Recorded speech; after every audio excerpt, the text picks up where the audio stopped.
Advocate Anoop, ഇത് നേരത്തെ തന്നെ CPM ഇക്കാര്യത്തിലൊരു നിലപാട് എടുത്തിട്ടുണ്ട്. അതായത് സഹകരണ ബാങ്കിലെ കോടികളുടെ വായ്പാ തിരിമറിയുമായി ബന്ധപ്പെട്ട അന്വേഷണമായാലും നേരത്തെ സ്വർണ്ണക്കടത്തുമായി ബന്ധപ്പെട്ട കാര്യങ്ങളിലായാലും ഒക്കെ കേന്ദ്ര അന്വേഷണ ഏജൻസികളെ ഈ ഇടതുപക്ഷ സർക്കാരിനെതിരായിട്ടുള്ള ഒരു രാഷ്ട്രീയ ആയുധമായി BJP ഉപയോഗിക്കുന്നതാണ്. നേരത്തെ കോൺഗ്രസിനും ഇതുപോലെ ദേശീയ അന്വേഷണ ഏജൻസികളുടെ കാര്യത്തിൽ കോൺഗ്രസിനും അതുപോലെ ഒരു നിലപാടുണ്ടായിരുന്നു. രാഷ്ട്രീയ പ്രേരിതമായി ഈ സർക്കാർ ഇത്തരം ഏജൻസികൾ ഉപയോഗിക്കുന്നുണ്ട് എന്ന്.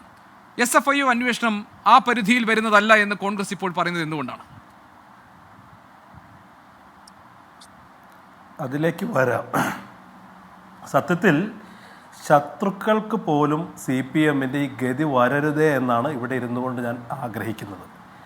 CPMൻ്റെ പാർട്ടി കോൺഗ്രസ് മധുരയിൽ നടക്കുമ്പോൾ അവിടെ കഴിഞ്ഞ കുറച്ച് ദിവസമായി പറഞ്ഞു കേട്ടിരുന്നത് CPMൻ്റെ ഉത്തരവാദിത്തപ്പെട്ട ആളുകൾ പറഞ്ഞത് സംഘപരിവാറിൽ നിന്ന് ഈ രാജ്യത്തെ രക്ഷിക്കാനുള്ള സമൂർത്തമായൊരു ബദലിന് ഞങ്ങൾ രൂപം കൊടുക്കുന്ന.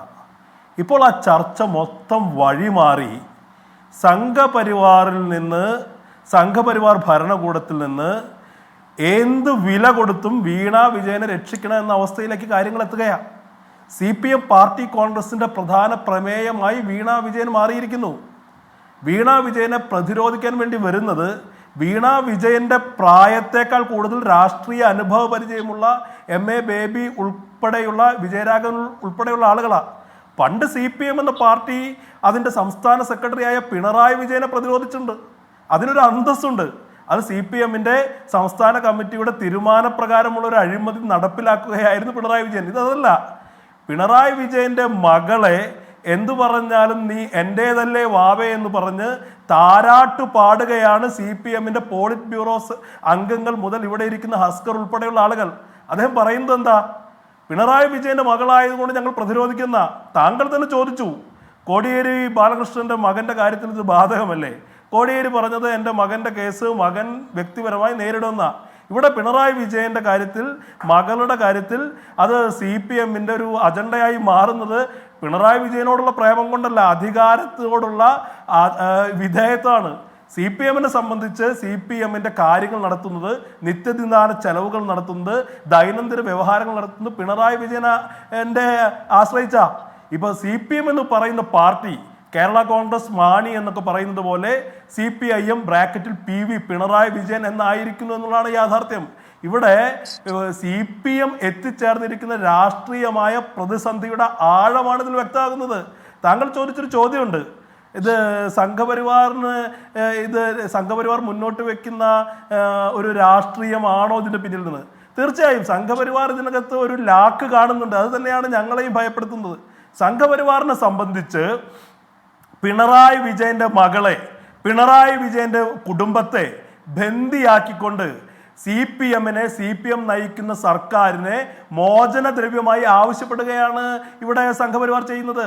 കരുവന്നൂരുമായി ബന്ധപ്പെട്ട് എന്തുണ്ടായത്? ഞാനിപ്പോൾ തൃശ്ശൂർ സ്റ്റുഡിയോയിൽ നിന്ന് ചർച്ചയിൽ പങ്കെടുക്കുന്നത്. കരുവന്നൂരിൽ അവിടെ CPMൻ്റെ നേതാക്കന്മാരുടെ നേരെ ED വന്നപ്പോൾ അതിൻ്റെ വിലയായി സുരേഷ് ഗോപിയുടെ വിജയമാണ് CPMന് ലഭിച്ചത്. അതുപോലെ ഇവിടെ ഈ വീണ വിജയൻ്റെ കാര്യം, ഇവിടെ പിണറായി വിജയൻ്റെ ഏറ്റവും വലിയ ദൗർബല്യം എന്ന് പറയുന്നത് അദ്ദേഹത്തിൻ്റെ മകളാണ് എന്ന് അറിയാത്ത ആരുമില്ലല്ലോ. ഇതൊരു പുതിയ സംഭവമല്ല.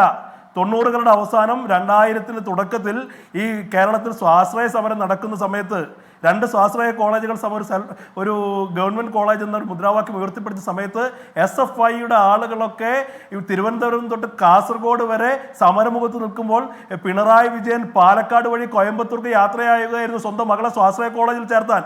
പിണറായി വിജയനെ സംബന്ധിച്ച് മകളാണ്, കുടുംബമാണ് വലുത് എന്ന് പലവട്ടം തെളിയിക്കപ്പെട്ടതാ. അതിനു മുന്നിൽ ഈ പാർട്ടി ഒരു പ്രശ്നമല്ല, സംഘപരിവാർ ഒരു പ്രശ്നമല്ല. സംഘപരിവാർ ആവശ്യപ്പെടുന്ന കപ്പം ആവശ്യപ്പെടുന്ന സ്ഥലത്തേക്ക് എത്തിച്ചു കൊടുക്കാൻ പിണറായി വിജയൻ തയ്യാറാകും എന്നുള്ളതാണ് ഞങ്ങളെ ഭയപ്പെടുത്തുന്നത്. ഇവിടെ OV വിജയന്റെ വളരെ പ്രശസ്തമായ ഒരു നോവലുണ്ടല്ലോ, ധർമ്മപുരാണം. ഒരു മലയാളത്തിലെ ഏറ്റവും മികച്ച പൊളിറ്റിക്കൽ സറ്റയറുകളിൽ ഒന്നാണ്.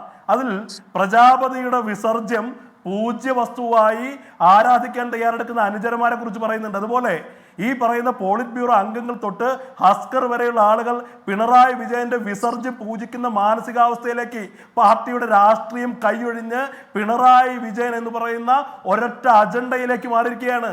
കേരളത്തിലെ കമ്മ്യൂണിസ്റ്റ് പാർട്ടിയെ സംബന്ധിച്ച് ഞാൻ ഒരു കാര്യം ചോദിക്കട്ടെ. അതായത് ഇപ്പോൾ വീണ വിജയനെതിരെ ഉയർന്നു വന്നിരിക്കുന്ന, വീണ ടിക്കെതിരെ ഉയർന്നു വന്നിരിക്കുന്ന ഈ ആരോപണവും അതിന്റെ മേലുള്ള അന്വേഷണവും ഒക്കെ വ്യക്തി എന്ന നിലയിൽ ഇപ്പോൾ അവരുടെ സ്ഥാപനമാണ്, ആ സ്ഥാപനവുമായി ബന്ധപ്പെട്ട കാര്യങ്ങളിലാണ് ഈ അന്വേഷണം നടക്കുന്നത്. വ്യക്തി എന്ന നിലയിൽ അവർ നേരിടണം. അതിൽ പാർട്ടി പ്രതിരോധം തീർക്കുന്നതിനെ കുറിച്ചാണ് താങ്കളുടെ ഈ ആക്ഷേപമെങ്കിൽ പിന്നെ എന്തിനാണ് ഇതിന്റെ ധാർമ്മിക ഉത്തരവാദിത്തം ഏറ്റെടുത്ത് മുഖ്യമന്ത്രി രാജിവെക്കണമെന്ന് നിങ്ങൾ പറയുന്നത്? ഇപ്പൊ നിങ്ങൾ തന്നെ പറഞ്ഞു ഇത് ഒരു പൊളിറ്റിക്കൽ ടൂളായി സംഘപരിവാർ ഉപയോഗിക്കാൻ സാധ്യതയുണ്ട്. അങ്ങനെ നിങ്ങൾ തന്നെ ഭയപ്പെടുന്നുണ്ട്. കാരണം നിങ്ങൾ ഒരു റാൻസം പോലെ ഇതൊക്കെ ഉപയോഗിക്കാൻ സാധ്യതയുണ്ട്, രാഷ്ട്രീയമായി ഉപയോഗിക്കാൻ സാധ്യതയുണ്ടെന്ന് നിങ്ങൾ പറയുന്നു. അതേ നിങ്ങൾ തന്നെ ഇതിന്റെ ധാർമ്മിക ഉത്തരവാദിത്തം ഏറ്റെടുത്ത് പിണറായി വിജയൻ രാജിവെക്കണമെന്ന് പറയുന്നു. അങ്ങനെയുണ്ടെങ്കിൽ പിണറായി വിജയൻ ലക്ഷ്യമിട്ട് നടത്തുന്ന നീക്കം എന്നതിൻ്റെ പേരിൽ ഇതിനെ പ്രതിരോധിക്കാൻ പാർട്ടി ഒറ്റക്കെട്ടായി വരുന്നതിനെ നിങ്ങൾക്ക് എങ്ങനെ അപഹസിക്കാൻ കഴിയും?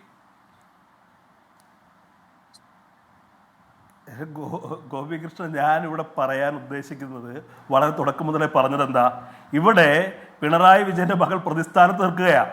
പിണറായി വിജയനെ സംബന്ധിച്ച് പാർട്ടി താല്പര്യമല്ല, വർഗ താല്പര്യമല്ല പ്രധാനപ്പെട്ടത്. പിണറായി വിജയന്റെ മകളോടുള്ള താല്പര്യം സംഘപരിവാർ മുതലെടുക്കുമെന്നുള്ള രാഷ്ട്രീയമായ ഭയം ഞങ്ങൾക്കുണ്ടെന്നുള്ള യാഥാർത്ഥ്യ. അതിന്റെ അർത്ഥം പിണറായി വിജയന്റെ മകൾ കുറ്റക്കാരിയല്ല എന്നല്ല. വളരെ കൃത്യമല്ല കാര്യങ്ങൾ. ഈ പറയുന്ന 2,70,00,000 രൂപ എന്തിനു വേണ്ടി, എന്ത് പ്രൊഡക്റ്റ്, എന്ത് ഉൽപ്പന്നം, എന്ത് സേവനം എന്ന് പിണറായി വിജയന്റെ മകൾ വിശദീകരിച്ചാൽ തീരാവുന്നത്ര ലളിതമാണെന്നേ കേസ്. അത് വിശദീകരിക്കാൻ കഴിയില്ല. അത് വിശദീകരിക്കേണ്ടതുണ്ടോ എന്നാണ് ഇവിടെ ഹസ്കർ അടക്കമുള്ള ആളുകൾ ചോദിക്കുന്നത്. ഹസ്കർ ഇവിടെ ആവർത്തിച്ച് പറയുന്ന ഒരു കാര്യമുണ്ടല്ലോ, അദ്ദേഹം പറയുന്നത് എന്താ, വിജിലൻസ് ഈ കേസ് റദ്ദാക്കി എന്നുള്ളതാണ്. വിജിലൻസിനെ കുറിച്ച് നേരത്തെ പറഞ്ഞ പോലെ പ്രൊട്ടക്ഷൻ ഓഫ് കറപ്ഷന്റെ പരിധിയിൽ വരുന്ന കേസ്, അത് പ്രൊട്ടക്ഷൻ ഓഫ് മണി ലോണ്ടറിംഗ് ആണെന്നേ. ഈ സാങ്കേതികത്വത്തിൽ ഊഞ്ഞാലാടുകയല്ല. പിണറായി വിജയന്റെ മകൾക്ക് അവർ കേരളത്തിൽ അറിയപ്പെടുന്ന ഒരു സംരംഭകയാണോ? സംരംഭകയാണെങ്കിൽ അവരുടെ സേവനം എന്താണ്? അവർക്ക് എന്തിനു വേണ്ടി ഒരാൾക്ക്, ഇവിടെ രാഷ്ട്രീയ പാർട്ടികളിലെ ആളുകൾക്ക് സംഭാവന കൊടുക്കുക എന്ന് പറയുന്നത് സാധാരണമാണ്. എന്തിനു വേണ്ടിയാണ് അവർക്ക് കൊടുത്തതെന്ന് ഇപ്പോൾ പോലും അവർ വിശദീകരിക്കാൻ കഴിയുന്നത്?